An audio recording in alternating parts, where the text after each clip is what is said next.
je n'aime pas les AK. Non, vraiment, je déteste ça.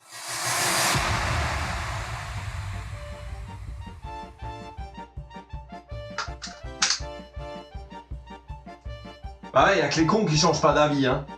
Hello tout le monde, bienvenue dans cette nouvelle vidéo. Et oui, effectivement, moi je n'aime pas les AK. Enfin, on va plutôt dire, je n'aimais pas les AK. Faut dire que pour moi, alors attention, ce que je vais dire, c'est vraiment débile, hein. Le cerveau a parfois des mécanismes qu'on comprend pas vraiment. Mais pour moi, la AK, ça a toujours été le fusil, l'arme des méchants. Et moi, je suis plutôt du côté gentil. Faut dire aussi qu'on était un peu matrixé par la culture populaire, hein, que ce soit dans les films ou dans les jeux vidéo. Hein, on voit souvent les gentils américains, voilà, qui se retrouvent en face des méchants, avec les méchants, que ce soit des Russes, que ce soit des pays du Moyen-Orient, enfin bref, en face, souvent, les méchants, bah, ils ont des AK. Sans compter son utilisation intensive dans le terrorisme, hein, bah, t'as vite fait de faire des biais cognitifs comme moi j'en fais. Pour moi, une AK, c'est un flingue de méchant, donc du coup, c'est pas bien. Mais je suis d'accord, c'est complètement débile. Et aujourd'hui, je t'explique pourquoi j'ai changé d'avis. Comme certains d'entre vous le savent, j'ai récemment eu l'occasion de travailler chez Gun Evasion, ce qui fait que toute la journée, j'ai été en contact avec des répliques, j'ai été en contact avec des clients, j'ai pu parler avec pas mal de personnes, j'ai pu toucher un petit peu de matériel et en fait, à force de toucher, à force de voir tout un tas de répliques avec chacun un peu leur spécificité, ben, à force, ben, ça m'a quand même travaillé. Et ça a commencé avec la AK-74U de chez Cybergun, une belle petite AK hein, que je trouvais déjà jolie. À chaque fois que je passais devant au rayon, je me disais, elle était vraiment pas mal. Un corps en full métal, avec du vrai bois, une belle finition, bref, une belle petite réplique. En fait, un beau petit objet à collectionner en fait. Et ça, c'est vraiment le genre de truc qui m'attire, hein, que ce soit les répliques qui sont vraiment bien faites, qui sont vraiment intéressantes, qui ont une histoire, enfin bref, elle avait tout pour me plaire cette petite 74U. Sans compter qu'au vu de ma préparation pour Border War, je regarde souvent la vidéo de la track hein, de Tonton Jim lorsqu'ils vont à Border War. Et qu'est-ce qu'il utilise? Une RK74 de chez GEG, donc un modèle CQB assez court et qu'à force de l'avoir avec le petit custom, le petit pen job qu'il avait fait dessus, je me disais vraiment pas dégueulasse cette AK. Ensuite, t'as un de mes énergumènes de copains qui décide de s'acheter une AK et qui me la présente. Et qu'est-ce que c'est pas? Bah justement une RK74, exactement la même qu'utilise Tonton Jim dans les vidéos de Border War. Et du coup, le fait de la voir en vrai, bah là déjà, j'étais complètement séduit et je me disais, waouh, elle est vraiment trop bien. Et le lendemain, c'est le drame. Une commande a été passée chez un fournisseur. On devait réceptionner pas mal de répliques de chez GEG. Et qu'est-ce qu'il n'y avait pas là-dedans? Celle-ci, une RK74E. Et en fait, c'est simple, j'en attendais pas grand-chose. Et quand je l'ai déballé, bah déjà que j'étais fan de la RK74 en modèle CQB, donc le modèle court, bah là, quand je l'ai vu en long, je me suis juste dit, waouh, la perfection. En fait, sans déconner, c'est vraiment la première fois que j'ai vraiment un coup de cœur à ce point-là sur une réplique. Hein. Là, on déballe les palettes, on range tout ça, on met ça en rayon et puis je me dis, à chaque fois que je passe devant, je me dis, ah, putain, elle est trop bien. À chaque fois, je la prends en main, à chaque fois, je l'épaule, je change de chargeur, j'essaie, je la manipule un peu et à chaque fois, je me dis, elle est juste trop bien. Bah, qu'à cela ne tienne, 2 jours plus tard, je craque, je pose la compte et je l'achète. Donc voici ma nouvelle réplique, une RK74E de chez GEG. Et comme vous le savez, je donne toujours un petit nom à mes répliques. Et là, on va partir mais sur une blague, c'est vaseux. C'est une blague de merde, hein. Mais qui dit russe, dit Lada. Voilà, Lada, Niva. Voilà, elle s'appelle Niva. Allez, c'est parti, parlons un peu plus en détail de cette RK74. Alors pour commencer, à l'instar de ma MCP 556 qu'on a là-haut, on est quand même sur une réplique haut de gamme. Je ne vais pas parler de la finition extérieure hein, parce qu'elle est tout simplement excellente. Les ajustages, la qualité. Fini de faire du bruit, ouais. Il y en a qui tournent ici. Donc je disais, je ne vais pas parler de la finition extérieure, elle est juste excellente. La qualité des assemblages, la qualité des matériaux, il y a du jeu nulle part. Enfin bref, c'est vraiment une très belle réplique. Hein. Et là, on parle d'une réplique qui coûte 390 €, hein, donc 389 pour être précis. Et franchement, c'est pas du vol. Pour ce que tu payes par rapport à la qualité de la réplique, c'est vraiment pas du vol. Et surtout, quand tu vois comment que ça fonctionne, franchement, c'est vraiment très bien. En termes d'équipement, on commence par l'avant. Donc ici, tu as un petit amplificateur de son qui fait vraiment un bruit pas dégueulasse. C'est tout doux, ça fait vraiment un joli petit spot. Là, c'est vraiment pas mal. J'aime beaucoup.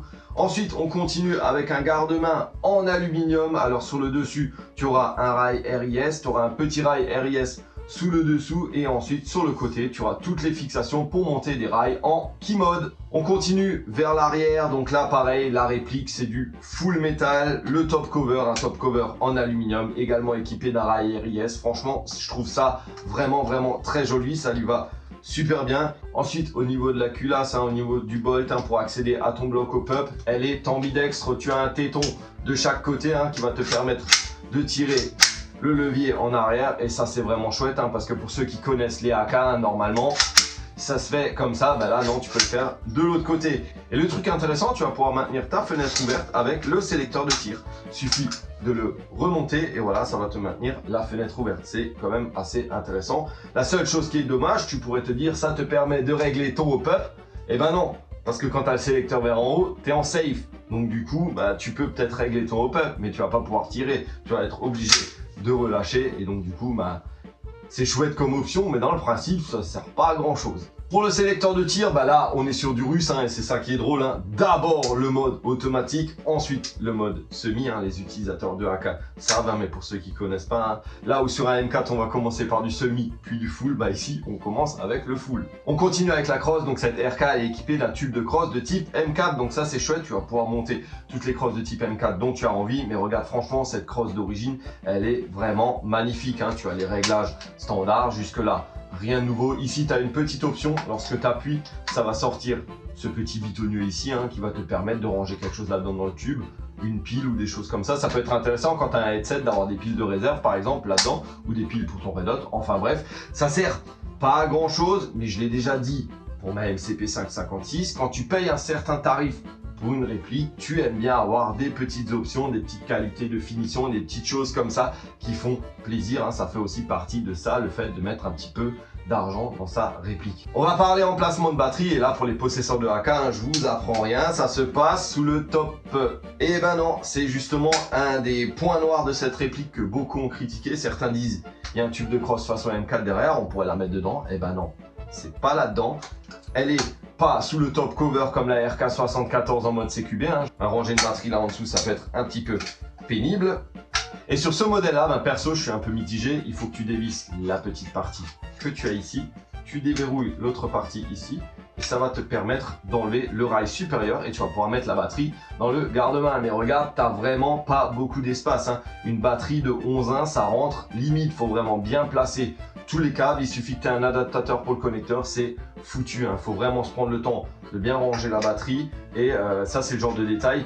Quand tu dois vite aller en game, parfois, ça peut être un petit peu chiant, je l'avoue. Pour le chargeur, rien de bien spécifique, ne serait-ce que c'est un chargeur dernière bille. Donc tu vas avoir ce petit bitonio là qui sort, qui va permettre de pousser les derniers billes dans le bloc hop-up. Du coup, quand tu changes de chargeur, tu n'auras pas de billes qui vont tomber. Moi, ce système, je le trouve débile.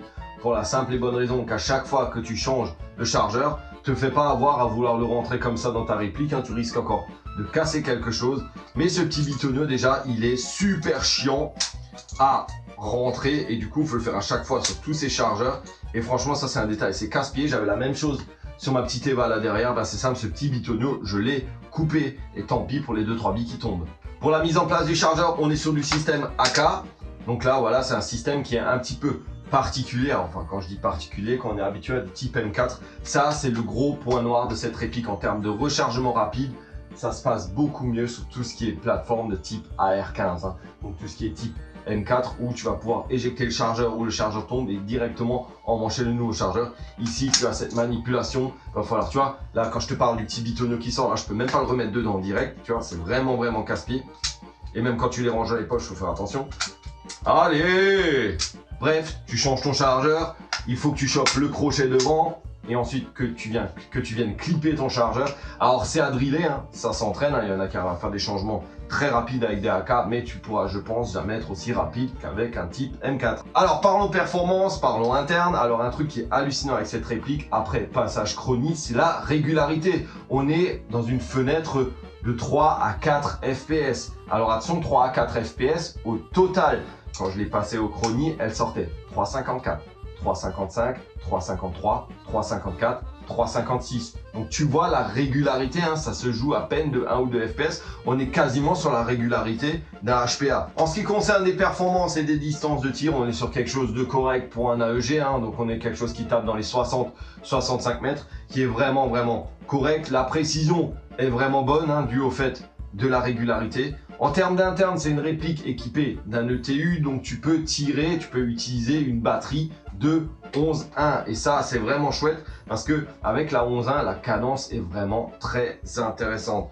Enfin bref, une bonne petite réplique, hein, 389 €. Ça fait partie des répliques que j'appelle entre guillemets ready to play. Alors c'est pas les ready to play comme vous les connaissez, hein, ces répliques qui sont déjà préparées d'origine là, qui sont faites par certaines marques. Non, moi ce que je veux dire c'est que c'est une réplique qui a tellement de bonnes performances d'origine, tu la prends et tu joues avec comme ça. Ma MCP 556, elle est encore full d'origine et elle marche très bien. À la rigueur, j'ai peut-être une fois changé le joint au pup, mais pour l'instant, je ne vois pas pourquoi j'y toucherais. Et cette réplique, elle en fait clairement partie. Je me considère quand même comme un joueur un petit peu chevronné, ça fait 15 ans que je fais de l'airsoft, je suis quand même un peu attentif aux performances de mes répliques, mais là, j'avoue que pour ces deux, j'ai vraiment pas besoin d'y toucher. Donc si tu as un budget dans les 400 €, envisage ces options-là. GEG font des répliques que je trouve vraiment exceptionnelles en sortie de boîte. Alors attention toutefois, avec l'entrée de gamme de chez GEG, certains CM16 ne sont vraiment pas ouf. Hein. Mais quand tu commences à taper dans les gammes de répliques dans les 400 balles, franchement tu trouves des petites pépites comme celle-ci. On va vite fait parler de la maniabilité. Pour l'instant je l'ai utilisé sur le terrain Atom, donc en ultra CQB, et c'est ce qui m'a aussi un peu fait changer d'avis sur les AK. Déjà je la trouvais super belle, mais c'est en termes de prise en main. La prise en main est vraiment dingue, c'est super naturel, et malgré que ce soit une réplique qui est quand même assez longue, elle est très maniable et ça j'aime beaucoup. Donc une belle petite gueule, de bonnes perfs, plutôt maniable. Après la maniabilité, la prise en main, c'est l'histoire de chacun. On dit souvent que tout ce qui est type M4 c'est une des meilleures plateformes pour la prise en main. Alors effectivement c'est vrai, j'ai trouvé que certaines AK que je prenais en main n'étaient vraiment pas agréables du tout, mais celle-ci franchement c'est vraiment top. Pour finir, je suis pas là pour refaire la guerre entre la M4 et les AK, hein. Chacun a ses avantages. Pour moi, la AK, ça a toujours été quelque chose d'un petit peu plus brut de décoffrage, qui a jamais vraiment évolué. Hein. Alors tu vas me dire, pourquoi est-ce qu'on ferait évoluer quelque chose qui marche, hein? Effectivement, le M4, hein, les premiers modèles avaient quelques problèmes. Enfin, on va pas parler d'M4, hein, on va parler d'Armalite. Hein. Les premiers avaient quelques problèmes. Ensuite, ils ont été réglés et ils ont été très bons dans le passé aussi, mais ça les a pas empêchés de constamment renouveler, de constamment s'améliorer. C'est pas pour rien que tu vois du AR15 partout, sous plein de formes. Et c'est là où moi je trouvais que chez les AK, ça traînait un petit peu. Mais c'est vrai que maintenant que je suis un peu dans la AK et que je m'intéresse de plus en plus, je découvre plein de modèles qui sont vraiment très intéressants. Alors qui c'est qui a gagné la guerre entre AR15 ou AK? Alors, une petite punchline. Des cross M4 sur une AK, donc c'est que la M4 elle a gagné, non? Ah, il y a les pros AK, ils vont me détester. Non, franchement, vraiment une très belle réplique, ça me fait vraiment plaisir. En plus, je cherchais une réplique de type AK pour mes parties roleplay. Je vais aller à l'OP Rupture en septembre, je vais jouer du côté serbe, donc une petite AK, ça tombe vraiment bien. Bon, vous me connaissez, elle va pas rester comme ça, hein, vous le savez très bien, elle passera forcément par la case pen job. Alors là, on va faire quelque chose d'un petit peu spécifique, on va pas peindre la réplique en entière, enfin bref, ça je vous en reparle bientôt, mais je vais lui apporter un petit peu de cachet, ça va être chouette vraiment, hein. Vous savez que moi je peins quasiment toutes mes répliques, hein, que ce soit en termes de camouflage ou même en termes de style. Voilà, moi j'adore les répliques qui ont un beau pen job, hein, idéalement un petit peu usé, hein, comme ça se fait là à certains endroits. Ça c'est vraiment mon truc préféré. Mais enfin bref, vous me connaissez, donc il y aura des accessoires, on va monter viseur, poignet et le petit pen job qui va bien, et puis elle sera prête pour l'OP Rupture. Attention, disclaimer pour finir cette vidéo. Alors je sais qu'il y en a forcément qui vont dire ouais, 4 répliques en un an, Asparo est riche. Non les gens, je fais comme vous. Je tape dans mes économies, j'ai décidé de m'investir à fond dans ma chaîne YouTube, dans ma chaîne TikTok, hein. Donc ce que j'ai en économie, ça va me servir à payer du matos pour présenter du matos. Si en plus je peux me faire plaisir avec une belle réplique de temps en temps, ça fait quand même plaisir. Alors non, je suis pas riche du tout, bien au contraire. Je suis même limite en train de me mettre dans la merde pour du matos. Donc voilà, faites pas comme moi. Non, vraiment pas. Et dernière petite chose, pour ceux qui veulent vraiment me soutenir, je vous invite à aller faire un tour sur le Tipeee. Il y a de jolies petites contreparties. Et grâce à ça, vous aidez la chaîne à progresser et notamment à acheter du meilleur matos vidéo. Caméra, micro, trépied, éclairage, des choses comme ça. Je vous le dis, le matos Tipeee, enfin le matos Tipeee, les dons Tipeee ne servent pas à payer mes répliques et mon matos d'airsoft. C'est pas à vous de raquer pour que moi, j'ai du plaisir avec une réplique. Voilà. Non, le but, c'est d'améliorer au fur et à mesure la qualité des vidéos. Et ça, voilà, c'est quand même très important, hein. Je vais vraiment me lancer à fond dans cette aventure-là et j'espère que vous serez là pour me soutenir et être derrière moi. Enfin bref, c'était Sparrow pour Horizon 3.0. Et ouais, je suis passé du côté AK de la force. Großer Schmutz!